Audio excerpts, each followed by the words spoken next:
tine maZimbabweans 3 guys vakabva kuZimbabwe vari kunzi vari muno muSouth Africa vari kuenda kuRussia mangwana, but pavakarekrutwa kuZimbabwe havana kumboona soziva kuti vari kundoitei.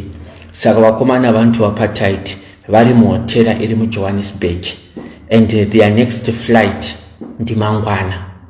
Saka please do whatever you can do, because one of the guys was sending Hello my lovely people, welcome back to your favorite YouTube channel. Pano pa Gibbs Ilgas patinokunzirai news update ndandakakubatira muzuva ranhasi ndiye maZimbabweans 3 avo vakanyeperwa kunzi tiri kunokupai basa kuSouth Africa asi vachida kuendeswa kuRussia. Vakazotsvaka rubetsero vachinge vava muJohannesburg, vatobhukigwa hotera, vakatorerwa mapasipoti kuti vazomirira ndege yekuenda nayo kuRussia.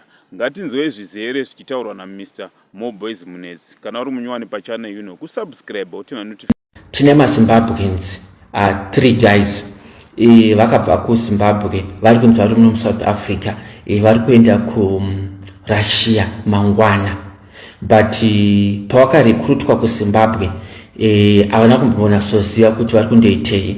Saka vakomana vantu apartheid vari muhotera iri muJohannesburg, and their next flight ndimangwana. Saka please do whatever you can do, because one of the guys was sending an audio kune vamwe kuti andotova apartheid izvozvo, and aitotya, and ipapo vanga vatorerwa mapassports pese, and vanga vabhukirwa hotel yekutoti hapasisina kubuda kwavanokwanisa kuita. Saka ininione kuziva situation yacho nekuti take aita koma Russia vanhu vari kufa zvisingaite and so on, and vanhu vakamisleadwa and so on. So I then contacted General Stole kuti tishande pamwe chete tibatsire vanhu ava kuti vave rescued vakwanise kudzoswa vasaende the next flight, because zvese zvazvatopera and so on and so on.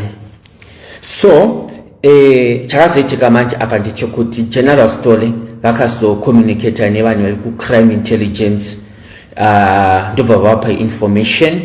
Number 2, inini ndakabva ndacommunicata netimu reInterpol kuti tikwanise kubatsira tinge tine information yakakwana yekuti tovatsvaga sei and so on.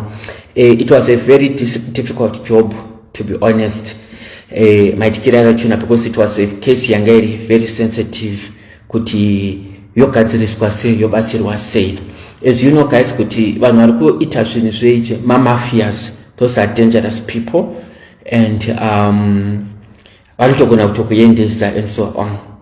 So we arranged, let me put it in that way. Ndakanga ndiripo hangu pakaitika operation yachona, ndandiripo.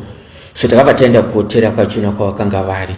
Time yandakasvika neInterpol vemuno muSouth Africa vanga vakommunicata naGeneral Stone vecrime intelligence vakanga varipo zvacho, vanga varipo handiti.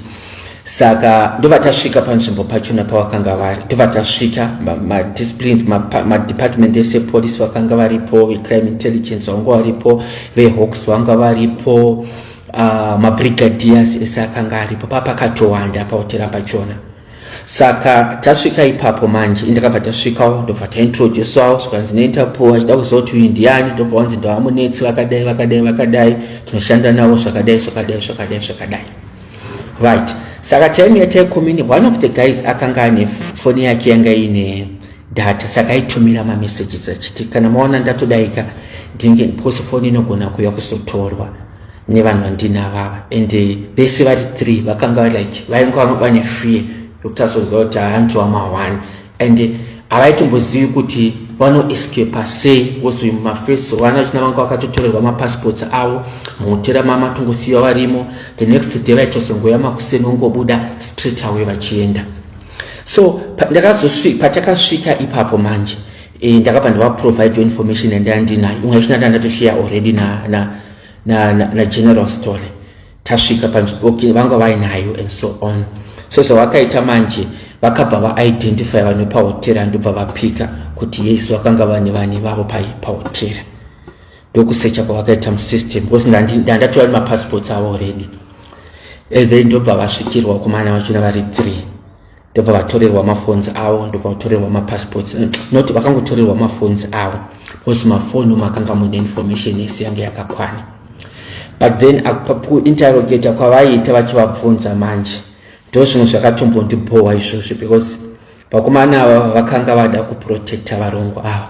Mumwe anga akutotaura kuti aina handite izvozvo, handisi kuenda kuhondo, tiri kuenda kuKenya and chichi, of which vese vakanga vatotumira maaudios before kuti yei tiri kukumbirawo help yamakwanisa kutibatsira guys, tatoomerwa and hatisida kuenda kuRussia handiti.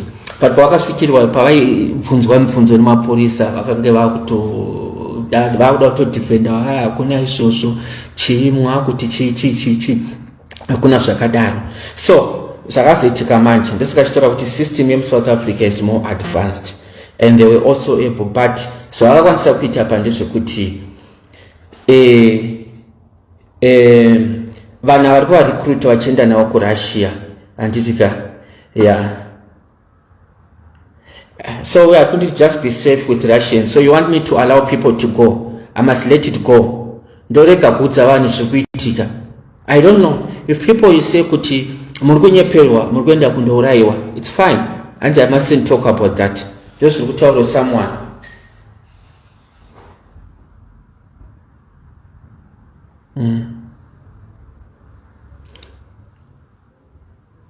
Hanzi musataura nezvemaRussians, siyanai nazvo.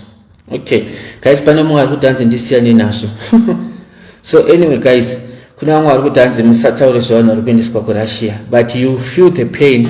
Hama yako yakanzi yaendeswa ikoko yafa. Handi muri kuona kuti vese vari kufira ikoko hakuna kana zvituna zviri kudzoka handiti. Ini ndiri kuzama kutokuudzai kuti musanyengedzwe how these guys they are operating. Novamwe vari kunditi ndisataure zvezvo. I don't know, it's okay guys, ndozvamataura handiti. Isi tingaida kuzama kuti munzwisise mudzidze kuti kunu ukuku hakuna kumira mushe. So anyway, let me just cut it in short.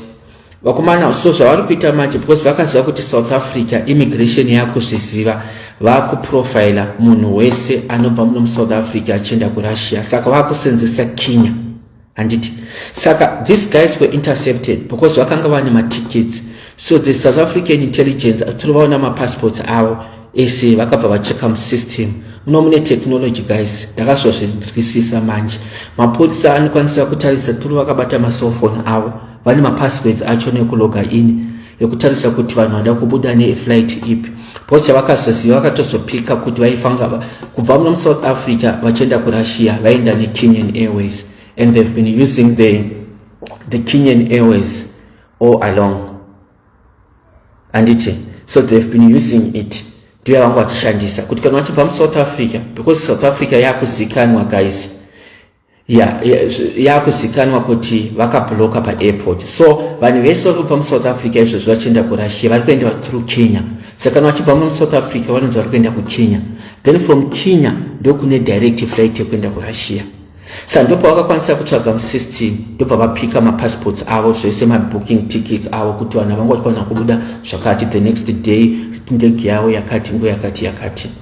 Ndozvavakaita. So vasati vapo vakakwanisa vanoiti profiling, vakakwanisa kuprofila very quick kutsvaga information yavo, tobvaona kuti vakanga vane ticket raifanira kubva, ndege vaizosenzesa and so on. Saka vakomana avo ndobva vatorwa ikumusha, ndobva vatanga kubvunzwa mibvunzo yakawanda and so on. Then vakamboda kuramba, but unfortunately vakabva vatorerwa maphones avo manje akabva atorwa. Ndipo vakatona information isi yanga ichitika, communication they were able to retrieve, kuona kuti vana vandanani vaicommunicata sei. Mumwe wacho anga ane almost 7 days abva kutora passport yake kuZimbabwe, and they also picked through maphones avo kuti pane bhasi ravaishandisa kubva kuSouth Africa kuZimbabwe richiuya ndo rakauya navo and so on. Communication yese they were also able to download it very quick.